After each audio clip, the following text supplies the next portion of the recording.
السلام علیکم ورحمۃ اللہ۔ میلاد منانا کہاں سے ثابت ہے؟ قرآن و حدیث سے کیا ثابت بھی ہے؟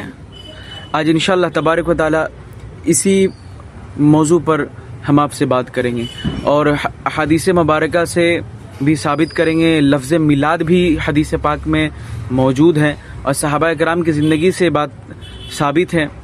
انشاءاللہ ساری چیزیں دلیل کے ساتھ آپ کے ساتھ پیش کی جائے گی اور اسکین پیج میں اسکرین پہ لگاتا رہوں گا، آپ دیکھ کر خود فیصلہ کر کے بتائیں ایمانداری کے ساتھ۔ شروع کرتے ہیں بسم اللہ الرحمن الرحیم کہ میلاد شریف کا کیا ثبوت قرآن مجید میں ہے۔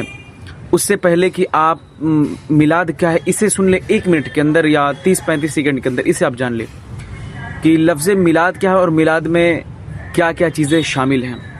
سب سے پہلی بات دیکھیے، میلاد آقا علیہ السلام کی سیرت کو بیان کرنا، حضور پاک صلی اللہ تعالی علیہ وسلم کی پاکیزہ مکی اور مدنی حیات مبارکہ کو بیان کر کے لوگوں کو سنانا، آقا علیہ السلام کا تذکرہ کرنا، اللہ تبارک و تعالی کے فضل و کرم اور انعامات اور نعمتوں پر چرچا کرنا، یعنی اللہ تبارک و تعالی کی جو نعمتیں ہیں اس پر چرچا کرنا، اور اللہ تبارک و تعالی کی سب سے بڑی نعمت حضور پاک ہے تو آقا کریم کی ذات پر چرچا کرنا، اور آقا علیہ السلام کی شان و شوقت دوسرے لوگوں کے سامنے ظاہر کرنا، یعنی نان مسلموں کے سامنے بیان کرنا، آقا کی شان کو بیان کرنا، کوئی پوچھے ہماری آقا کی ذات، یعنی ٹوٹل آقا علیہ السلام کی بایوگرافی کو بیان کرنا، سیرت مطہرہ کو بیان کرنا، یہ میلاد ہے۔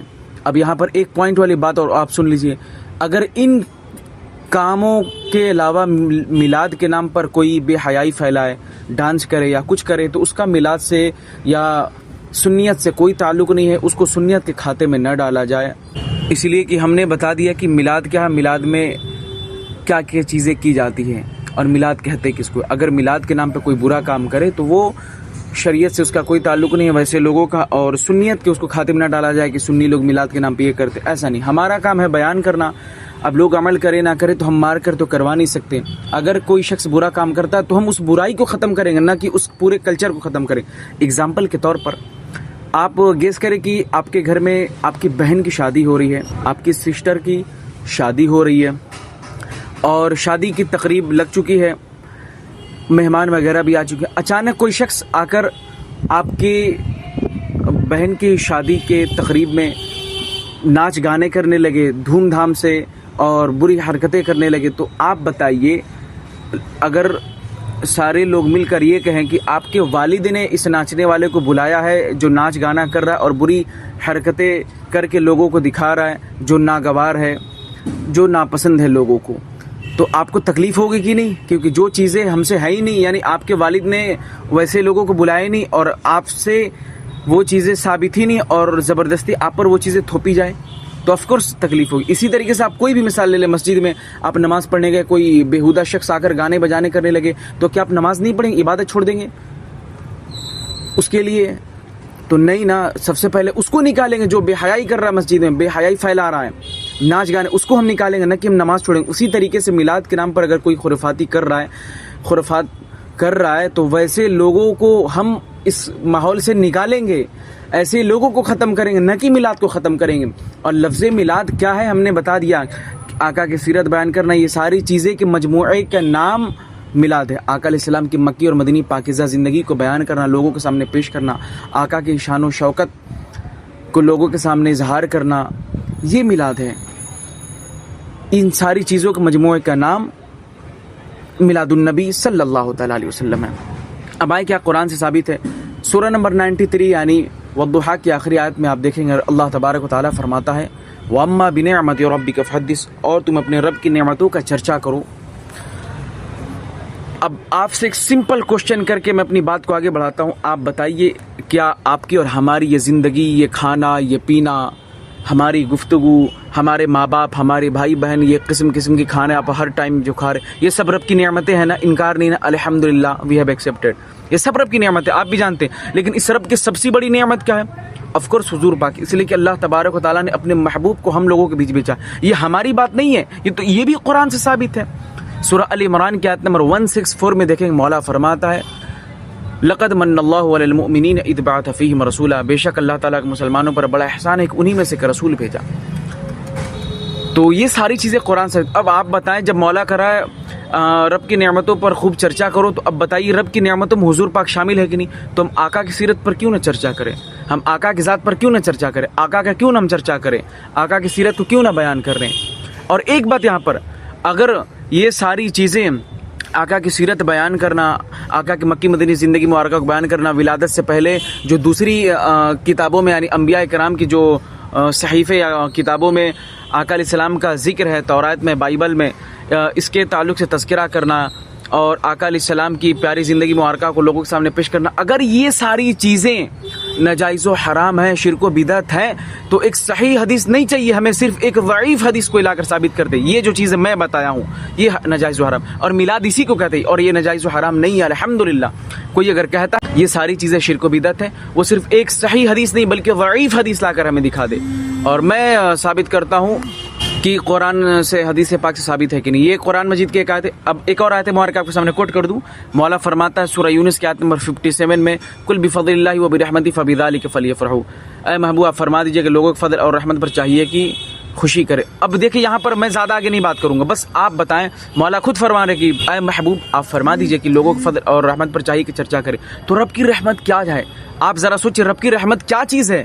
تو اس کا بھی جواب آپ کو میں کسی دنیاوی یا اور کتاب سے نہیں دیتا بلکہ قرآن مجید میں خود ہی موجود ہے.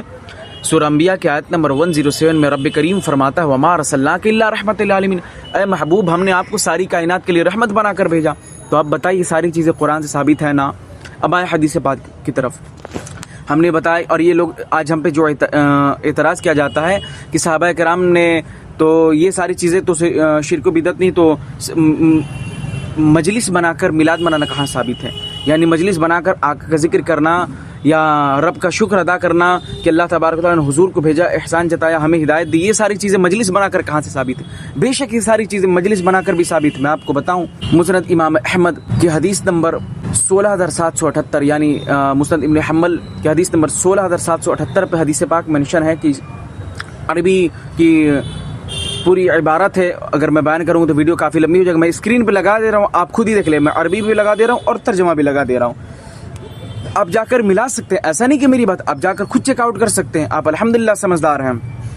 ساری چیزیں یہ کہ نئی ایڈیشن میں حدیث نمبر اگر ایک دو ادھر ادھر ہو گئی ہوگی تو وہ آپ ذرا محنت کر لیں, اس لیے کہ میں آج ملایا ہوں النعمت الکبریٰ جو اس پہ ہے, اس کے تعلق سے نئی والی ایڈیشن میں تقریباً کافی آگے دیا ہے. تو بہرحال آگے ایکسپلین کریں گے اس کے بارے میں. مسند امام احمد یعنی مسند ابن حنبل میں حدیث نمبر 16778, اس میں آقا علیہ السلام کی میلاد منایا جا رہا ہے. آپ دیکھیں صحابہ کرام مجلس بنا کر, صحابہ کرام رضی اللہ تعالیٰ عنہ, اور یہ حدیث پاک حضرت امیر معاویہ رضی اللہ تعالیٰ عنہ سے روایت ہے. حضرت امیر معاویہ رضی اللہ تعالیٰ عنہ خود فرماتے ہیں کہ ایک دفعہ آقا کریم صلی اللہ علیہ وسلم حلقے والی محفل کے سامنے سے گزرے, یعنی احسان کے حلقے سے آقا علیہ السلام کا گزر ہوا. تو نبی پاک صلی اللہ تعالیٰ علیہ وسلم نے صحابہ کرام کے پاس اب قریب گئے, اور آقا علیہ السلام فرماتے ہیں کہ اے میرے صحابہ, آقا علیہ السلام صحابہ کرام سے قسم لیتے ہیں کہ میرے پیارے صحابہ قسم کھاؤ. تو صحابہ کرام قسم کھا کر کہتے ہیں واللہ ہم اسی لیے بیٹھے تھے. تو آقا علیہ السلام کے الفاظ مبارکہ حدیث کے آپ دیکھیں, حضور خود فرماتے ہیں کہ میں اس لیے قسم ہم نے نہیں لی کہ بدگمانی کی وجہ سے, یعنی آقا علیہ السلام فرماتے کہ ہم نے بدگمانی کی وجہ سے قسم نہیں لی, بلکہ اس وجہ سے ہم نے قسم لی کہ اللہ تبارک و تعالی فرشتوں پر محبت اور فخر فرما رہے تو تمہاری وجہ سے تم یہاں کیوں بیٹھے ہو. تو صحابہ کرام رضی اللہ تعالیٰ عنہ فرماتے ہیں کہ یا رسول اللہ صلی اللہ علیہ وسلم, ہم اللہ کا ذکر کرنے اور اس کے حمد و ثنا اور جو نعمتیں رب نے ہمیں عطا کی, اور اللہ تبارک و تعالیٰ نے آپ کو بھیج کر احسان جتایا, ہمیں ہدایت دی, آپ کو بھیج کر بڑا احسان کیا رب تعالیٰ, اسی وجہ سے ہم یہاں پر شکر ادا کر رہے ہیں, ذکر کر رہے ہیں. اب آپ دیکھیں اس حدیث پاک سے یہ بات صاف واضح ہو گئی کہ آقا علیہ السلام کا ذکر کرنا اور مجلس میں آقا علیہ السلام کا ذکر کرنا اور مجلس بنا کر ذکر کرنا یہ صحابہ کرام کی زندگی ثابت ہے. اس لیے کہ ہم نے میلاد پہلے ہی بتا دیا اور قرآن کی آیت مبارکہ سے ہم نے ثابت کر دیا کہ رب کی نعمتوں پر چرچا کرنا, رب کی تمام نعمتوں میں سب سے بڑی نعمت حضور پاک ہے. تو حضور کا چرچا کرنا صحابہ کرام کی زندگی ثابت, اور بیٹھ کر اللہ اور اس کے رسول کا ذکر کرنا, آقا کی توصیفات بیان کرنا, اللہ کا شکر ادا کرنا, حمد و ثنا کرنا, یہ ساری چیزیں میلاد اور اس حدیث پاک سے صاف واضح ہو گئی. یہ حدیث پاک پوری تھی. اب میں اسکرین پہ لگایا ہوں, آپ خود دیکھ سکتے ہیں. اور یہ حدیث قدسی ہے.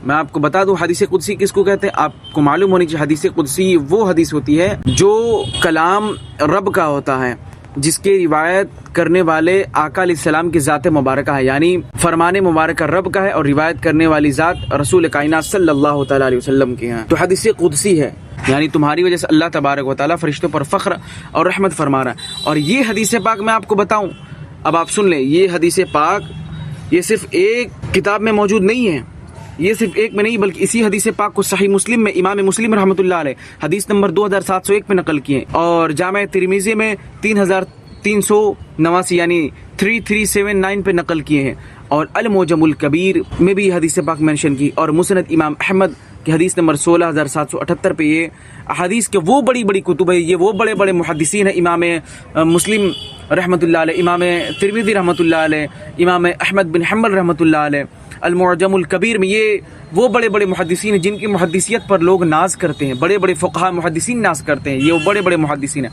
اب کیا ان سارے محدثین پر کفر شرک کا فتویٰ لگائیں گے؟ آپ بتائیں, آپ خود فیصلہ کریں دل سے. اور یہ بھی کہا جاتا ہے صحابہ کرام نے نہیں منایا, میلاد کا ذکر نہیں ہے. تو اب آپ یہاں سے سن لیں, دیکھیں حضرت ابو بکر صدیق رضی اللہ تعالیٰ عنہ کیا فرماتے ہیں. النعمت الکبریٰ پیج نمبر 7 پہ, یہ پرانی ایڈیشن اور نئی ایڈیشن بھی میں لگا دیتا ہوں. نئی ایڈیشن پہ یہ صفحہ نمبر چینج ہوا ہے, کیونکہ نئی ایڈیشن کے آپ کو معلوم ہوگا پرانی نئی ایڈیشن میں صفحہ نمبر ادھر ادھر ہوتے رہتے, لیکن وہ بات موجود ہوتی ہے. نئی ایڈیشن پہ دیکھیں صفحہ نمبر 68 پہ موجود ہے. یہ عربی والی بھی میں لگا دیتا ہوں, ادھر اردو والی بھی. یہ نئی ایڈیشن اردو والی ہے اور عربی والی پرانی ایڈیشن جو ہم لوگ پاس پرانی کتابیں موجود ہیں. آپ دیکھیں سیدنا ابو بکر صدیق رضی اللہ تعالیٰ عنہ کیا فرماتے ہیں کہ جو شخص میلاد النبی میں اگر وہ ایک درہم بھی خرچ کرتا ہے تو وہ جنت میں میرے ساتھ ہوگا. اب آپ بتائیں کیا صحابہ کرام کی زندگی سے ثابت نہیں ہے؟ آپ خود فیصلہ کریں نا, کیا صحابہ کرام کی زندگی سے ثابت نہیں ہے؟ آپ تو الحمدللہ سمجھدار, اس بات کو یقیناً آپ سمجھیں گے. یہ ساری چیزیں حدیث پاک سے ثابت ہیں. اور یہی نہیں, ایسا نہیں کہ یہیں تک بات ہے, بلکہ اور بھی آپ آگے دیکھیں. حضرت عمر بن خطاب رضی اللہ عنہ کا قول دیکھیں. حضرت عمر بن خطاب رضی اللہ تعالیٰ کیا فرماتے ہیں, اور اسی صفحے کے 8 پر موجود ہے قول. اور آپ دیکھیں نئی والی ایڈیشن میں آپ کیا فرماتے ہیں کہ جو شخص میلاد کی تعظیم کرتا ہے وہ اسلام کو زندہ کرنے والا ہے, وہ اسلام کو زندہ کرنے والا ہے. اسی عمر بن خطاب رضی اللہ تعالیٰ عنہ کے جملے ہیں. اور حضرت عثمان بن عفان رضی اللہ تعالیٰ عنہ کے آپ فرمان سن لیں. آپ کیا فرماتے ہیں, جس نے میلاد پر ایک درہم بھی خرچ کیا گویا اس نے بدر و حنین میں اسلام کی 2 عظیم جو جنگ ہوئی, بدر و حنین یہ 2 عظیم جنگ ہوئی, اس میں حاضری دی, اس کے برابر ہے. یہ سیدنا عثمان غنی رضی اللہ عنہ کا قول ہے. اور حضرت علی رضی اللہ تعالیٰ عنہ مولا کائنات رضی اللہ تعالیٰ عنہ آپ کیا فرماتے ہیں, جس شخص نے میلاد کی تعظیم کی اور میلاد پڑھا ایسا شخص دنیا سے بے ایمان نہیں جائے گا, با ایمان جائے گا, ایمان کے ساتھ جائے گا اور جنت میں بے حساب داخل ہوگا. یہ حضرت علی رضی اللہ تعالیٰ عنہ کے فرمان مبارک ہیں. اب آپ دیکھیں یہ ساری چیزیں کیا صحابہ کرام کی زندگی سے ثابت نہیں ہے؟ آپ خود بتائیں, فیصلہ کریں, آپ خود بتائیں. اگر یہ ساری چیز آپ انکار کرتے ہیں تو پھر آپ بتائیں کہ آپ صحیح ہیں, اور میلاد کے نام پر کوئی غلط کرتا ہے تو اس کے ذمہ دار ہم نہیں. اور اس کتاب النعمت الکبریٰ یہ کوئی عام کتاب نہیں, یہ مہاجر مکی رحمۃ اللہ علیہ کتاب ہے, جس کو دیوبندی بھی اپنے بہت بڑے شیخ مانتے. عبد الوہاب نجدی کے پیر کا نام ہی حضرت مہاجر مکی رحمۃ اللہ علیہ, وہ سنی تھے, وہ ان کی کتابوں میں, اور وہابی ان کی تقلید کرتے ہیں, ان کو مانتے ہیں. اور ان وہابی کے جو پیشوا ہیں, دیوبندی کے پیشوا ہیں مہاجر مکی رحمۃ اللہ علیہ, انہی کی کتاب ہے. وہ سنیوں کو بھی پیشوا ہے کیونکہ وہ سنی تھے, اور آپ اپنے نام کے آگے لگاتے تھے حنفی, چشتی, رضوی. آپ دیکھیں کتاب میں آپ موجود ہے, یہ انہی کی کتاب ہے, آپ جا کر خود دیکھ سکتے ہیں. یہ ساری چیزیں ہیں. بس آج کے لیے اتنا, امید ہے کہ آپ میری باتوں کو سمجھے ہوں گے. جزاک اللہ خیرا کثیرا. السلام علیکم ورحمۃ اللہ. اور اپنی رائے کمنٹ میں ضرور پیش کریں.